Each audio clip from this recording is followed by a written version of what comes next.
قدرمن دوستانو، لکه څرنګه چې تاسو ته معلومه ده چې وکیل په ټیک ټاک او سوشل میډیا باندې ډیر زیات فالوورز لري او همداسې یوه بله افغان ډاکټره چې په امریکا کې اوسیږي هغه هم له ډیر وخت نه په ټیک ټاک راځي او د خپلو غلطو او فحاشو خبرو په وجه باندې ډیر زیات شهرت پیدا کړی په ټیک ټاک لایفونو کې ظاهر چې د وکیل په نوم مشهور ده چې د اصل کې د افغانستان ده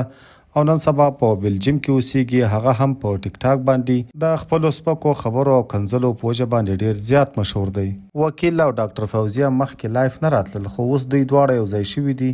او په ټیک ټاک باندې لایف راځي او ډیر زیات ګنده او فحاش خبرې کوي چې بالکل د یو پښتون او مسلمان د اورېدلو نه ده. همداسې اوس د ډاکټر فوزیه او وکیل یو ټیک ټاک لایف راغلی دی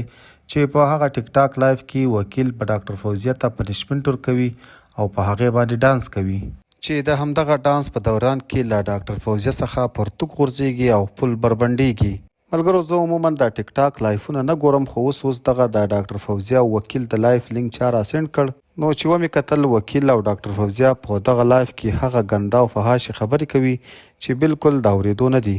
ډاکټر فوزیه اصل کې د افغانستان د لوګر ولایت ده چې په پاکستان کې ډاکټري زده کړې هم کړې دي او نن سبا په امریکا کې اوسیږي او هلته یې په امریکا کې د جیسن په نامه له یو امریکایي سره واده هم کړی دی. وکیل هم د افغانستان د کونړ ولایت دی او نن سبا په بلجیم کې اوسیږي او په ټیک ټاک باندې د خپلو کنځلو او ګنده خبرو په وجه باندې ډیر زیات مشهور دی.